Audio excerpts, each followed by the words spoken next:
بسم اللہ الرحمن الرحیم۔ معزز سامعین کی خدمت میں بہت بہت السلام علیکم۔ میں ناچیز کی طرف سے میں کاظم سجاد خان ایک دفعہ پھر آپ کی خدمت میں حاضر ہوں۔ ہمارا موضوع بہت دلچسپ ہے، وہ یہ ہے کہ ہمارا سب سے بڑا دشمن کون ہے۔ یہ میں یہاں وضاحت کرتا چلوں کہ میں انفرادی طور پہ ان لوگوں کا ذکر نہیں کر رہا جن سے ہمارا مفادات ٹکراتا ہے یا جن سے ہمیں امیدیں ہوتی ہیں اور وہ امیدوں پہ پورا نہیں کرتے۔ میں ایک اجتماعی طور پہ آپ کو اپنے اور آپ کے سب سے بڑے دشمن سے آگاہی دینا چاہتا ہوں۔ ہمارا سب سے بڑا دشمن ہمارا خوف ہے، وہ خوف جو ہمیں اپنی بہتری کی طرف نہیں بڑھنے دیتا، وہ خوف جو ہمیں اپنی مستقبل سنوارنے کے لیے کوئی قدم اٹھانا چاہے اور ہمیں ڈراتا ہے، جو ہمیں نقصان سے ڈراتا ہے، وہ خوف۔ کتنے ایسے قابل ہمارے نوجوان مجھے میرے بھائی سن رہے ہوں گے جو کاروبار کر سکتے ہیں مگر وہ نقصان سے کہ شاید کامیاب نہ ہوں، وہ کاروبار نہیں کرتے۔ اگر اپنے عزیز و اقارب میں وہ دیکھنا چاہیں، ان لوگوں کو دیکھ سکتے ہیں جنہوں نے رسک لیا اور پھر کامیاب ہو گئے۔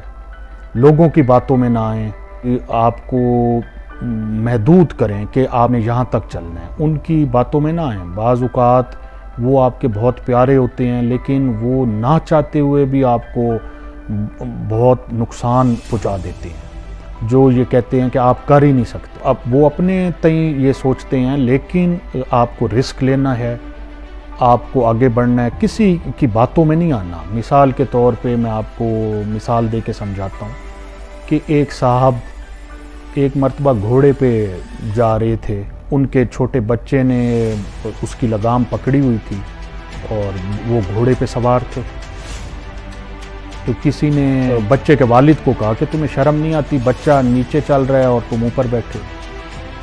تو وہ نیچے اتر آیا، اس نے بچے کو اوپر بٹھایا اور خود لگام تھام دی۔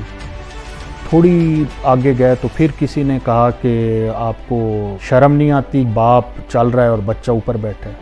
پھر وہ دونوں اوپر بیٹھ گئے۔ تھوڑا آگے گئے تو کسی نے کہا کہ آپ لوگوں کو شرم نہیں آتی کہ غریب جانور پہ ظلم کر رہے ہیں۔ اس کا یہ واقعہ بیان کرنے کا مقصد تھا کہ لوگ باتیں کرتے رہیں گے، وہ ممکن ہے وہ کسی بھی طور پہ آپ سے راضی نہ ہو، وہ تنقید کرتے رہیں گے، آپ اس سے بے پرواہ ہوں۔ اگر آپ کوئی کاروبار کرنا چاہتے ہیں، آپ کوئی بھی مثبت قدم اٹھانا چاہتے ہیں، کوئی ایسا اللہ تعالیٰ نے قدرتی طور پہ کسی چیز میں آپ کا لگاؤ پیدا کر دیا، آپ کو کوئی صلاحیت دے دی ہے اور آپ ایک انجانے ناکامی کے خوف سے آپ اس طرف نہیں بڑھ رہے، تو یہ کوئی درست نہیں ہے۔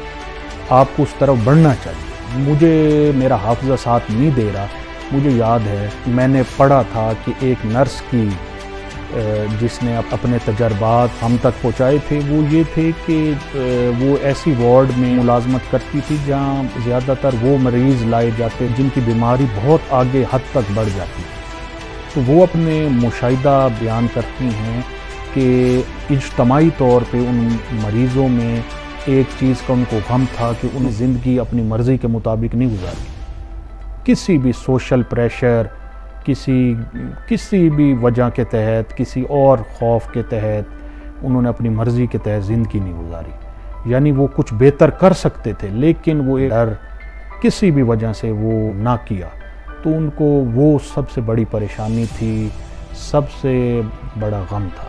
شاید کوئی میری ویڈیو سے متاثر ہو کے وہ قدم لے۔ اور مزے کا جو ایک بڑا لطیف نقطہ میں آپ کو بیان کرنا چاہوں گا کہ ہم مسلمان ہیں، مسلمانوں کے پاس تو آقا دو جہاں حضرت محمد صلی اللہ علیہ وآلہ وسلم کی طرف سے استخارہ کا تحفہ ہے، ہمارے پاس موجود ہے، ہمارے پاس تو استخارہ کی دولت موجود ہے۔ انشاءاللہ عزیز ہم استخارہ کر کے ناکامی سے بھی بچ سکتے ہیں۔ اور یہ ایک علیحدہ بات ہے کہ وقتی طور پہ اگر ہم کامیاب نہ ہوں تو ہم اس سے بہت کچھ سیکھ جاتے ہیں۔ کئی دوست ایسے ہیں جو کسی کاروبار میں حصہ لیتے ہیں تو وہ وقتی طور پہ اگر وہ نہ ہوں ان سے کامیاب، لیکن وہ یہ ضرور سیکھ جاتے ہیں کہ یہ میں نے غلطیاں کی، آئندہ نہیں کروں گا اور اس سے میں اپنی بہتری کر سکتا ہوں۔ اپنے سب سے بڑے دشمن سے آگاہ ہونا ہے۔ دیکھیں یہ کوئی زندگی نہیں ہے کہ آئے اور اسی دائرے میں گھومتے رہے جس میں ہمارے بزرگ گھومتے رہے اور پھر ایک دن اس دنیا سے چلے گئے۔ ہم کیوں اشرف المخلوقات ہیں؟ اللہ تعالیٰ نے ہمیں ایک صلاحیت دی ہے، ہمیں دوسرے مخلوقات جو شاید 18,000 ہیں ان سے اور ہم میں فرق ہے کہ ہم چینج حالات کر سکتے ہیں، ہم پلاننگ کر سکتے ہیں، ہم چینج کر سکتے ہیں۔ مطلب گدھا 10,000 سال پہلے بھی ویسے تھا، بھینس ویسی تھی، سانپ ویسے تھا، ہم ویسے نہیں تھے۔ ہمارے بزرگ حضرت آدم علیہ السلام کے دور میں ان کا لباس، ان کا طرز زندگی اور تھا، ہمارا اور ہے۔ ہم مزید سے مزید بہتری کی طرف گام۔ تو انسان کے آپ اس خوف کو مانیں اور جو قدرت نے آپ کو صلاحیت دی ہے آپ اس پر عمل پیرا کریں۔ وہ کوئی ایسی نہ ہو جو انسانیت کے لیے باعث تکلیف ہو، جو اللہ نے ہمارے لیے حدود بیان کی اس سے وہ باہر ہو، وہ نہ کریں۔